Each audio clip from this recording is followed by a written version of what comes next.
अभी अभी आपने जो सुंदर भव्य नज़ारा देखा वो कहीं और का नहीं बल्कि संगम नगरी यानी प्रयागराज। और प्रयागराज में अभी माघ मेला चल रहा है जिसको कुंभ कुंभ मेले के समान ही ये माघ मेला लगता है। तो इस मेले को एक्सप्लोर करने के लिए अब मैं भी चला आया शेयर करूंगा, तो वीडियो में लास्ट तक बने रहिएगा।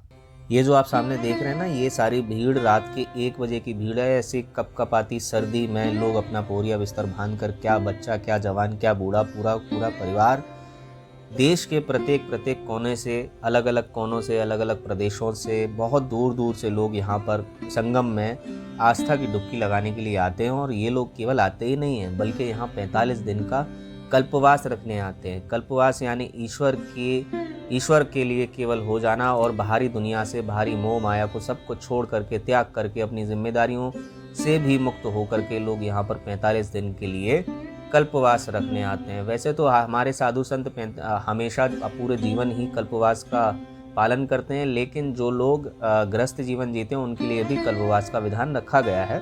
तो इसलिए ये लोग यहाँ पर सारी मोह माया को दूर त्याग करके और यहाँ पर रहते हैं। और ये माघ मेला पूरे 45 दिन चलता है और इसमें 5 महास्नान भी बताए गए हैं, जो पौष पूर्णिमा, मकर संक्रांति, मौनी अमावस्या, माघी पूर्णिमा और महाशिवरात्रि जैसे महास्नानों से मिलकर के बनता है। और ये जो कि अपने अंतिम स्नान महाशिवरात्रि पर समापन हो जाता है। कल्पवास करने केवल आम लोग ही नहीं बल्कि साधु संत भी आते हैं और यहाँ पर तमाम मठ समितियाँ यहाँ पर आकर के अपने टेंट लगाती हैं और यहाँ पर 24 घंटे भागवत कथाएं, भजन, संध्या ये सब चलता रहता है। और देखिए मेरे सामने हजारों साधु जो भोजन कर रहे हैं, इनको भी एक समिति भोजन करा रही है। मैं अब एंटर हो गया हूँ माघ मेले के अंदर और मैंने अपना कैमरा शुरू करके बस थोड़ी कोशिश करनी शुरू कर दी है।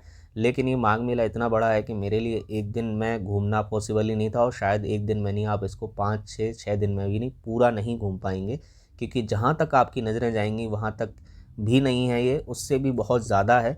और इसमें एक नहीं, हज़ार नहीं बल्कि लाखों लोग यहाँ पर रहने के लिए आते हैं और लाखों लोग यहाँ डुबकी लगाने के लिए आते हैं। ये अपने आप में बहुत ही भव्य नज़ारा है और भव्य मेला जिसको कहा जाता है। यहाँ पर प्रशासन की तरफ से 12 थाने बने हुए हैं जो अस्थायी तौर पर हैं। हर साल 12 थाने बनते हैं और फिर उसके बाद में उनको हटा दिया जाता है। सोचिए 12 थाने कितना भव्य होगा, कितना बड़ा होगा। और मेरे सामने देखिए एक भाई साहब हैं जो ऊँट की सवारी कराते ज़रूर हैं, लेकिन वो अपनी आँखों पे पट्टी बांध कर सो रहे हैं। हम लोग ऊँट पर बैठ नहीं पाते हैं और ये बंदे ऊँट पर बैठ के सो रहे हैं। और ये देखिए नन्हे से शिव मुझे मिले हैं, नन्हे से भोलेनाथ मुझे मिले हैं। इनके स्वरूप मुझे देख करके बहुत अच्छा लगा। शिव जी के बाद मुझे ये बच्चे कुछ मिले जो अपने रोज़गार की तलाश में आते हैं और छोटे छोटे बच्चे जो हैं वो चिंगम लेकर के आते हैं और उस पर ये लोग 1 के 2 के जो भी इनको सिक्के मिलते हैं वो सिक्के इस पर चिपका करके, मुझे जान के आश्चर्य हुआ कि दिन भर में 400 से 500 रुपये ये लोग यहाँ से ले जाते हैं। अच्छी बात है, कोई बात नहीं, इससे किसी का फ़ायदा भी होना चाहिए। तो छोटे बच्चों का रोज़गार भी यहाँ से चलता है। और फिर मैं अब आ गया हूँ बोट में, क्योंकि यहाँ पे एक नहीं लाखों बोट हैं और बोट में बैठने का अनुभव शायद मैं अपने जीवन में दूसरी बार कर रहा हूँ। और यहाँ पर जो आके मुझे सुकून मिला। और देखिए ये जो भाई साहब हैं, ये भाई साहब की दुकान चलती फिरती है, नाम में बैठ के ही जो पक्षियों का चारा हम लोगों को देते हैं। और इनकी चलती फिरती दुकान है, हमको इनको हाथ दे के बुलाना पड़ता है कि आप आइए और हमको दाना दे करके जाइए। 10 रुपये का एक छोटा सा पैकेट मिलता है, लेकिन 10 रुपये में इतना सुकून हम लोग को मिलता है। देखिए कितने सारे पक्षियों को मैं दाना डाल रहा हूँ और बहुत अच्छा लग रहा है और नज़ारा भी बहुत अच्छा लग रहा है। और ये जो सूर्यास्त है, और सूर्यास्त का तो अपने आप में ही एक अलग ही आँखों को सुकून देने वाला नज़ारा होता है। तो मेरे पीछे संगम है। संगम यानी तीन नदियों से मिला एक संगम, यानी गंगा, यमुना, सरस्वती, जो हिंदू धर्म में बहुत ही पूजनीय मानी गई हैं। ये तीनों नदियों का यहाँ संगम होता है, यहाँ मिलती हैं और इसी जगह आकर के लोग स्नान करते हैं। और ऐसा माना गया है कि इसमें जो लोग स्नान करते हैं उन्हें मोक्ष की प्राप्ति होती है और वो पाप मुक्त होते हैं। और जो मेरे सामने आप पुलिस का साइन जो देख रहे हैं, पुलिस के जो झंडे लहरा रहे हैं, वो कुछ और नहीं बल्कि एक थाना है। आपको यकीन नहीं हो रहा होगा, मुझे भी यकीन नहीं हो रहा था कि नदी के बीचों बीच ये प्रशासन की ओर से स्थापित किया गया है। और यहाँ पर जो नाव वाले लोग अपने सैलानी जो बाहर से आते हैं, घूमने के लिए आते हैं या श्रद्धालु आते हैं, तो अगर उनको जैकेट नहीं देते हैं तो ये उनका चालान करते हैं, उनके खिलाफ़ कानूनी कार्रवाई करते हैं। अगर नाव वाले कोई भी नियम तोड़ने का काम करते हैं जो हमें भी नहीं पता है, तो उनके खिलाफ़ चालान की कार्रवाई की जाती है। और साथ ही देखिए मेरे सामने ये आ गए हैं रॉकी भाई, जो लास्ट टाइम पानी के जहाज़ में छोड़े गए थे।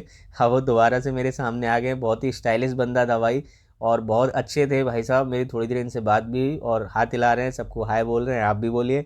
और फिर से मैं क्योंकि मुझे बहुत अच्छा लग रहा है नाव में बैठ कर के और छोटे छोटे पक्षियों को ये दाना डालना। हालांकि ये DDLJ में अमरीशपुरी ने बहुत डाले थे, लेकिन उन्होंने कबूतरों को डाले थे, तो मैं पक्षियों को डाल रहा हूँ। है देखिए फिर से पक्षी आ गए हैं, बहुत अच्छा लगता है। मेरे पीछे जो दो लोग हैं, ये जो दो लोग हैं जो नाव चला रहे हैं, ये दोनों के दोनों एक ही दुकान से लौटे हुए दो ग्राहक हैं। मेरे कहने का मतलब ये है कि दोनों साड़ू भाई हैं, इनकी दोनों पत्नियां आपस में दोनों बहनें हैं, और इनसे मेरी काफ़ी देर बात हुई। मैं वो सारी बातें, वीडियो क्योंकि बहुत लंबा हो जाता तो मैं नहीं डाल रहा हूँ। तो बहुत हंसमुख और बहुत अच्छे दोनों भैया मिले थे। लेकिन जो भी है, तो आप लोग जब भी ज़रूर आइएगा। माघ मेला 6 जनवरी से लेके इस बार 18 फरवरी तक रहेगा, और ये महाशिवरात्रि को ख़त्म हो जाएगा।